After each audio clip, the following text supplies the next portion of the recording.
नमस्कार दोस्तों, Aman Gupta mathematics and physics classes में आपका स्वागत है। दोस्तों आज मैं आपके सामने टेलीस्कोप का सेकंड टॉपिक लेकर आया हूं, जो मैंने आपको पिछले कक्षा में बताया था कि टेलीस्कोप टू टाइप्स के होते हैं, रिफ्लेक्टिंग टेलीस्कोप और रिफ्रैक्टिंग टेलीस्कोप। रिफ्लेक्टिंग टेलीस्कोप का कोई टाइप नहीं होता है दोस्तों, बट रिफ्रैक्टिंग टेलीस्कोप का टू टाइप होता है, एक एस्ट्रोनॉमिकल टेलीस्कोप और एक टेरेस्ट्रियल टेलीस्कोप। एस्ट्रोनॉमिकल टेलीस्कोप के बारे में मैंने पिछली कक्षा में पूरा विवरण आपको दे दिया है, इसका पूरा मैथमेटिकल डेरिवेशन कंप्लीट कर चुका है और आशा करता हूं कि आपको उस टॉपिक में किसी प्रकार की कोई शिकायत नहीं होगी। आज हम लोग टेरेस्ट्रियल टेलीस्कोप अर्थात पार्थिव दूरदर्शी का अध्ययन करने जा रहे हैं। दोस्तों आपसे अपेक्षा लगा के रखा हूं कि आप मेरे चैनल को सब्सक्राइब करें और अगर मेरी वीडियो अच्छा लगता है तो आप इसको अधिक से अधिक शेयर करें। दोस्तों कमेंट करके ज़रूर बताइएगा दोस्तों कि आपको मेरा वीडियो कैसा लगा। दोस्तों हम टेरेस्ट्रियल टेलीस्कोप के बारे में आपको बताते हैं। टेरेस्ट्रियल टेलीस्कोप या पार्थिव दूरदर्शी क्या होता है? पार्थिव दूरदर्शी होता है दोस्तों कि पृथ्वी पर दूर स्थित किसी वस्तु को स्पष्ट देखने के लिए, उसके बारे में अध्ययन करने के लिए पृथ्वी की सतह से ही जो उपकरण हम प्रयोग में करते हैं या जो ऑप्टिकल इंस्ट्रूमेंट प्रयोग में लाते हैं, उस ऑप्टिकल इंस्ट्रूमेंट को ही कहा जाता है टेरेस्ट्रियल टेलीस्कोप। सामान्य भाषा में पृथ्वी की सतह से पृथ्वी की सतह पर दूर स्थित किसी वस्तु या व्यक्ति विशेष का अध्ययन करने के लिए, उसके प्रतिबिंब को देखने के लिए या वस्तु के बारे में जानने के लिए जिस ऑप्टिकल इंस्ट्रूमेंट का प्रयोग किया जाता है, उस ऑप्टिकल इंस्ट्रूमेंट को कहा जाता है टेरेस्ट्रियल टेलीस्कोप या पार्थिव दूरदर्शी। पार्थिव दूरदर्शी की बनावट के बारे में मैं बता दूं कि पार्थिव दूरदर्शी में 3 उत्तल लेंस प्रयोग किए जाते हैं, 3 कन्वेक्स लेंस। एक कन्वेक्स लेंस ऑब्जेक्ट के तरफ जो यूज किया जाता है या ऑब्जेक्ट की दिशा में जो लगा होता है वो आकार में बड़ा होता है, और बीच में जो उत्तल लेंस या कन्वेक्स लेंस प्रयोग करते हैं दोस्तों वो आकार में छोटा होता है, और इस प्रकार से वो व्यवस्थित किया जाता है कि ऑब्जेक्टिव लेंस के द्वारा किसी वस्तु का प्रतिबिंब बीच वाले लेंस के अर्थात मध्य लेंस के 2f पर बने, अर्थात फोकस दूरी के दुगनी दूरी पर बने। अब हम जानते हैं कि फोकस दूरी के पर किसी वस्तु का प्रतिबिंब अगर फोकस दूरी के दुगने पर अर्थात 2f पर बनता है तो उसका वास्तविक उल्टा और बराबर प्रतिबिंब 2f पर ही बनता है लेंस के दूसरे साइड। तो दोस्तों मध्य लेंस के द्वारा वस्तु का प्रतिबिंब 2f पर बनेगा, वस्तु के बराबर बनेगा और उल्टा बनेगा, और यह प्रतिबिंब वास्तविक होता है। तो इस प्रतिबिंब के द्वारा या इस प्रतिबिंब के पास जो तीसरा लेंस है जिसको हम लोग नेत्रिका लेंस कहते हैं, ये ऑब्जर्वर के आंख के पास होता है दोस्तों, अर्थात जहां से ऑब्जर्वर देखता है प्रतिबिंब को वहां पर लगा होता है। तो इस आइज लेंस को इस प्रकार से समंजित करते हैं, इस प्रकार से व्यवस्थित करते हैं कि यह प्रतिबिंब आइज लेंस के अर्थात नेत्रिका लेंस के प्रकाश केंद्र और फोकस बिंदु के बीच में बने।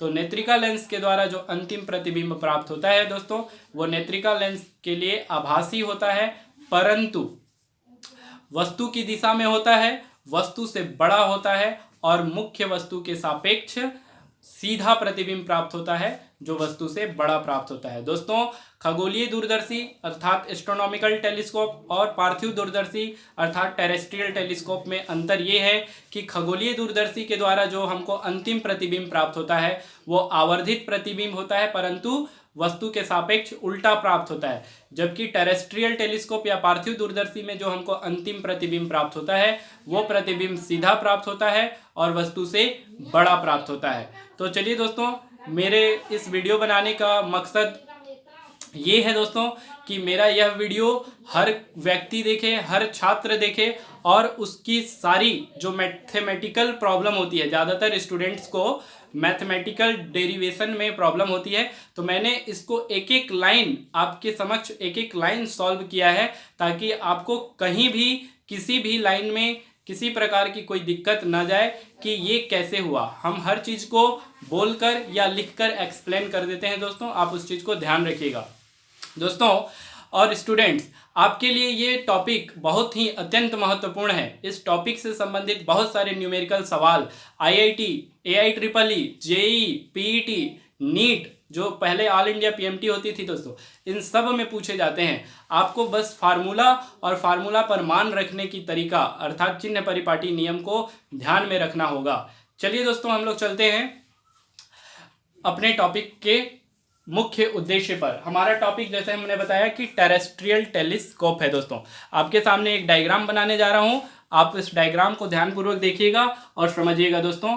टेरेस्ट्रियल टेलीस्कोप स्टूडेंट्स, आपके सामने एक डायग्राम प्रेजेंट किया गया है जिसमें 3 लेंस आपको दिख रहे होंगे। इसका प्रकाश केंद्र O है, ये LO है लेंस, इसका प्रकाश केंद्र M है, या इसको हम M के जगह पर कुछ और भी दे सकते हैं दोस्तों, बट हमने M दिया है। इस लेंस का नाम LM है। और तीसरा लेंस दोस्तों दिख रहा है आपका जिसका प्रकाश केंद्र E है और इसे हमने नाम LE दिया है दोस्तों। इसको नेत्रिका लेंस या आइस लेंस कहते हैं, इसको मिडिल लेंस कहते हैं और इसको ऑब्जेक्टिव लेंस कहते हैं। पृथ्वी पर दूर स्थित वस्तु की दूरी का हमें पता नहीं रहता है दोस्तों, इसलिए हमने एक AB वस्तु लिया है जो अनंत दूरी पर स्थित है। अनंत दूरी पर स्थित वस्तु से होकर 2 प्रकाश किरण आ रही है। एक प्रकाश किरण प्रकाश केंद्र से होकर जा रही है और एक प्रकाश किरण मुख्य अक्ष के समांतर जा रही है दोस्तों, जो अपवर्तन के फलस्वरूप फोकस से होकर गुजरती है। या अनंत पर स्थित वस्तु का प्रतिबिंब लेंस के द्वारा फोकस बिंदु पर बनता है।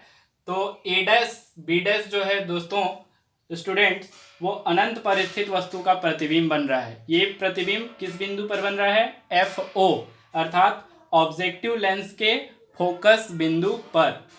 दोस्तों यह प्रतिबिंब A' B' मुख्य वस्तु के सापेक्ष उल्टा होगा, वास्तविक होगा और वस्तु से छोटा होगा। स्टूडेंट्स, ये जो इमेज A' B' प्राप्त हो रहा है, यह इमेज ये सेकेंड लेंस के लिए ऑब्जेक्ट का वर्क करेगा, अर्थात ऑब्जेक्ट के जैसा कार्य करेगा। और यह इमेज इस लेंस को इस प्रकार से व्यवस्थित करेंगे कि A' B' इससे कितनी दूरी पर हो दोस्तों? 2F की दूरी पर हो, अर्थात ये पॉइंट इस लेंस के 2F पर हो। तो हम जानते हैं कि 2F पर स्थित किसी भी वस्तु का प्रतिबिंब 2F पर ही बनता है और उल्टा बनता है, वास्तविक होता है और वस्तु के बराबर होता है। इस वस्तु से होकर या A' B' से होकर 2 रेखा गई दोस्तों, प्रकाश किरण, एक मुख्य अक्ष के समांतर और एक प्रकाश केंद्र से। ये दोनों यहाँ पर मिल रही हैं। ये 2F ही होगा, बट जो प्रतिबिंब बनेगा उस प्रतिबिंब को हम लोग दे देंगे B" और A". ये ध्यान देंगे दोस्तों। ये दूरी कितनी होगी? 2F बिंदु ही होगी, 2F। और यहाँ भी ये बिंदु कौन सी होगी? इस लेंस के लिए 2F और इस लेंस के लिए FO। तो A" B" जो पॉइंट प्रतिबिंब हमको मिल रहा है दोस्तों, यह प्रतिबिंब इस लेंस के लिए पुनः वस्तु का काम करेगा। और ये तीसरे लेंस को, जिसको नेत्रिका लेंस कहते हैं, उसको इस प्रकार से हम लोग समंजित करते हैं, इस प्रकार से व्यवस्थित करते हैं कि यह प्रतिबिंब इसके प्रकाश केंद्र और फोकस बिंदु के बीच बने। तो इस वस्तु से भी होकर 2 प्रकाश किरण जाएगा जो अपवर्तन के फलस्वरूप एक दूसरे को प्रतिच्छेद नहीं करता है या एक दूसरे को कहीं भी नहीं मिलता है, पर इन दोनों प्रकाश किरणों को पीछे बढ़ाते हैं तो ये दोनों प्रकाश किरण किसी बिंदु पर एक दूसरे को प्रतिच्छेद करते हैं। आइए रेखा खींच लेते हैं दोस्तों। ये हमने रेखा खींच दिया दोस्तों। ये प्रकाश नेत्रिका लेंस के लिए एक FE इस साइड होगा, जिसकी फोकस दूरी हम लोग बता देंगे FE होगी। यहाँ से वस्तु की दूरी को बता देंगे दोस्तों कि ये वस्तु का काम कर रहा है A" B", इसलिए इसकी दूरी हो जाएगी UE। ये नेत्रिका लेंस के लिए दूरी होगी दोस्तों, ठीक है। इन दोनों प्रकाश किरणों को हमने पीछे तक बढ़ाया, ये दोनों प्रकाश किरण यहाँ पर मिले, इसलिए यहाँ पर वस्तु का सीधा और वस्तु से बड़ा स्पष्ट दृष्टि की न्यूनतम दूरी पर एक प्रतिबिंब बनेगा, जिसको हम PQ दे देंगे। PQ ये वस्तु A" B" के सापेक्ष सीधा है, वस्तु से बहुत बड़ा है, ठीक है दोस्तों, और आभासी प्रतिबिंब है। लेकिन मुख्य वस्तु के सापेक्ष यह प्रतिबिंब सीधा है, वस्तु से बड़ा है और वास्तविक प्रतिबिंब है। तो इस प्रकार से इस पार्थिव दूरदर्शी के द्वारा अंतिम प्रतिबिंब जो है हम लोग को सीधा प्राप्त होता है दोस्तों। ऑब्जेक्टिव लेंस और नेत्रिका लेंस के फोकस दूरी के बीच की दूरी, कुल दूरी जो होती है दोस्तों, वो होती है FO प्लस 4f, 2f और 2f जोड़कर हो जाएंगे 4f प्लस fe। तो ऑब्जेक्टिव लेंस की फोकस दूरी और नेत्रिका लेंस की फोकस दूरी के बीच का डिस्टेंस होता है FO plus 4f plus fe। ये इंपॉर्टेंट लाइन है दोस्तों, इसको ध्यान रखिएगा। ये अंतिम प्रतिबिंब है दोस्तों। अब हम इस पर बता दें आपको कि अंतिम प्रतिबिंब द्वारा बना दर्शन कोण, यहाँ पे दर्शन कोण बनेगा जो बीटा होगा, बड़ा सा बीटा लिख देते हैं ताकि पता चल जाए, बीटा होगा। और यहाँ पे दर्शन कोण बनेगा अल्फा, जिसका बराबर कोण इस तरह बनेगा अल्फा। तो इस प्रकार से एक त्रिभुज बनेगा दोस्तों ए डैश बी डैश ओ, जिसका कोण है अल्फा। एक त्रिभुज बन रहा है दोस्तों A double dash B double dash E, जिसका कोण है बीटा। हमने यहाँ और यहाँ के कोण को नहीं माना है। अंतिम प्रतिबिंब के लिए tan बीटा का मान इस त्रिभुज से लेंगे A double dash B double dash E, और अल्फा के लिए A dash B dash O, ये दो त्रिभुज का प्रयोग करेंगे दोस्तों। अब चलते हैं हम लोग आवर्धन क्षमता के लिए। दोस्तों सूत्र होता है हमारे पास आवर्धन क्षमता का कि आवर्धन क्षमता बराबर अंतिम प्रतिबिंब द्वारा निर्मित दर्शन कोण बीटा और वस्तु द्वारा निर्मित दर्शन कोण अल्फा का अनुपात कहलाता है टेरेस्ट्रियल टेलीस्कोप की आवर्धन क्षमता। तो हम ले रहे हैं दोस्तों m equal to beta upon alpha, equation number first. दोस्तों जैसा कि हम जानते हैं कि अल्फा और बीटा का मान बहुत कम होता है, इसलिए हम मान लेते हैं अल्फा बराबर tan अल्फा और बीटा बराबर tan बीटा। तब हमारे पास हो जाता है, तो हमारे पास आ गया दोस्तों m बराबर tan बीटा बट्टा tan अल्फा, समीकरण नंबर 2। अब चित्र से रख लेते हैं दोस्तों tan बीटा और tan अल्फा का मान। दोस्तों जैसा कि हम जानते हैं कि tan थीटा बराबर होता है लंब बटा आधार, इसलिए tan अल्फा बराबर हो जाएगा लंब a डैश b डैश बटा आधार o b डैश। और दूसरे त्रिभुज में चलेंगे तो हो जाएगा tan बीटा बराबर लंब a double dash b double dash और आधार e b डबल डैश। ठीक है दोस्तों एक चीज और ध्यान रखिएगा, a डैश b डैश और a double dash b double dash परिमाण में बराबर होंगे और विपरीत होंगे, अर्थात ये नीचे प्रतिबिंब वस्तु जो है वो नीचे है तो इसका प्रतिबिंब ऊपर बन रहा है, इसलिए और बराबर प्रतिबिंब बन रहा है वस्तु के बराबर, इसलिए a double dash a dash b dash बराबर a double dash b double dash, परंतु a double dash b double dash opposite और विपरीत होने के कारण ऋणात्मक वैल्यू हो जाएगा दोस्तों। स्टूडेंट्स हमने tan अल्फा और tan बीटा का मान रख देंगे इक्वेशन 2 में, तो इक्वेशन 2 हो जाएगा m equal to a double dash b double dash upon e b double dash, और पूरे के बट्टे में हो जाएगा दोस्तों tan अल्फा की value a dash b dash upon o b dash हो जाएगा दोस्तों, या m equal to a double dash b double dash upon e b dash double dash into ये नॉमिनेटर बन जाएगा दोस्तों o b dash upon a dash b dash. ठीक है दोस्तों, अकॉर्डिंग टू फिगर चलेंगे। अकॉर्डिंग टू फिगर हमने बताया आपको कि हो जाएगा दोस्तों a डैश b डैश बराबर minus a double dash b double dash, चित्रानुसार मैंने अभी बताया, इसलिए हम बता सकते हैं दोस्तों। अतः ये जो आवर्धन क्षमता m है वो हो जाएगी m equal to a double dash b double dash upon e b double dash into में o b डैश अपॉन में a double dash b double dash को दोस्तों हम इससे रिप्लेस कर देंगे, तो यहाँ हो जाएगा minus a double dash b double dash. दोस्तों ये नॉमिनेटर का और ये डिनोमिनेटर का कैंसिल हो जाएगा, तो हमारे पास केवल बचेगा दोस्तों m equal to minus O B dash upon E B double dash. अब दोस्तों पुनः चित्रानुसार चलेंगे और हम इनका मान ज्ञात करेंगे।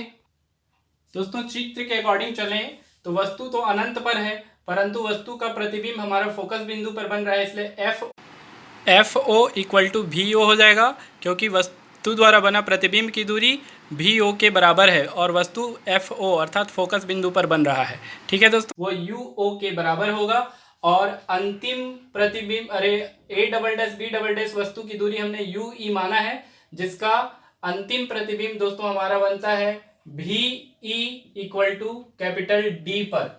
ठीक है दोस्तों, ये स्पष्ट दृष्टि की न्यूनतम दूरी है।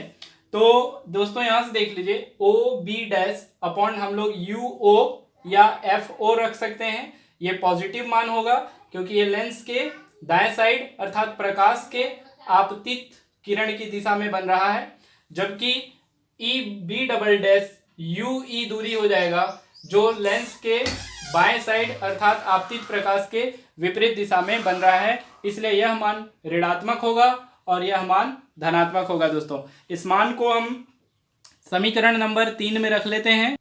Students m equal to O B dash upon E B dash जो है उसी पर हम वैल्यू रखेंगे तो हो जाएगा m equal to O B dash की वैल्यू हो जाएगी students F O upon E B double dash की वैल्यू हो जाएगी स्टूडेंट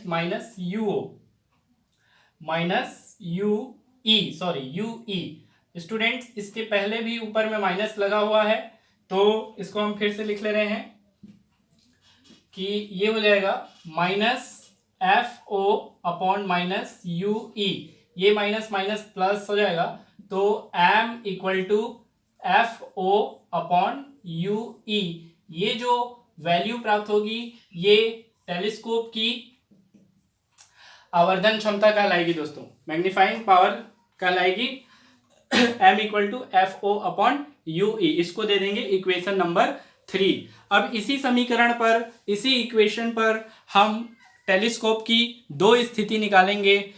पहला स्थिति कि जब प्रतिबिंब स्पष्ट दृष्टि की न्यूनतम दूरी पर बने और दूसरी स्थिति कि जब प्रतिबिंब अनंत पर बने। तो आइए दोस्तों स्थिति नंबर 1 में चलते हैं। केस 1 मान लेते हैं दोस्तों कि A double dash B double dash जो वस्तु है उसके लिए वस्तु की दूरी माइनस यू ई, नेत्रिका लेंस के लिए फोकस दूरी एफ ई और प्रतिबिंब की दूरी भी E equal to minus D. तब लेंस सूत्र से दोस्तों 1/f equal to 1/v minus 1/u, या हम वैल्यू रख देंगे दोस्तों तो हो जाएगा 1/fe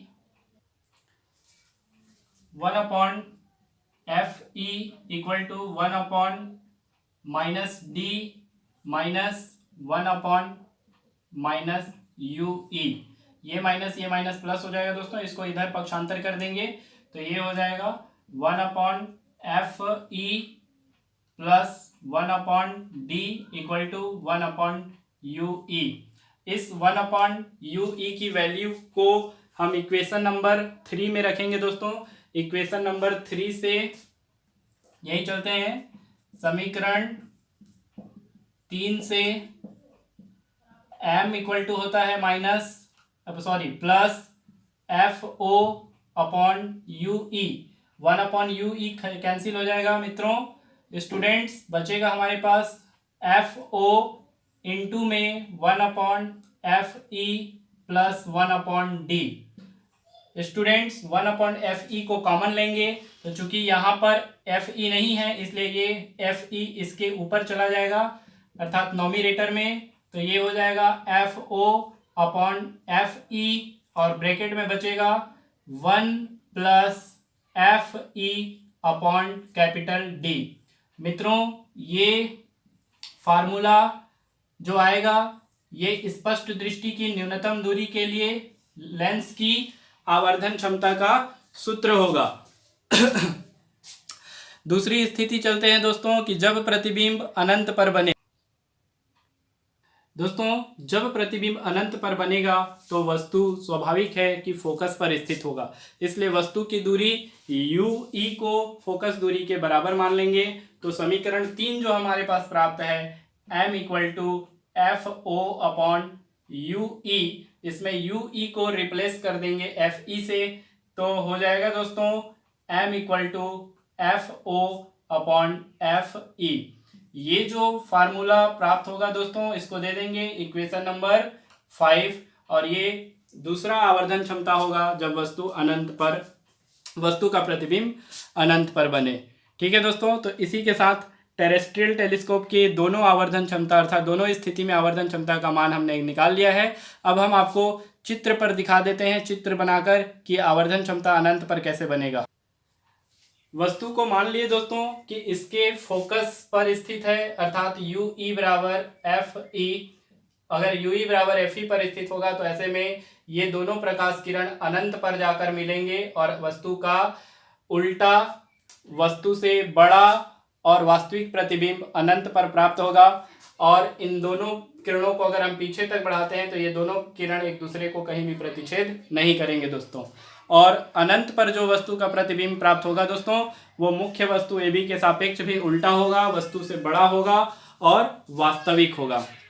तो इसमें इस टेलीस्कोप में दोनों स्थिति में प्रतिबिंब जो है वास्तविक प्राप्त होता है और वस्तु से बड़ा प्राप्त होता है।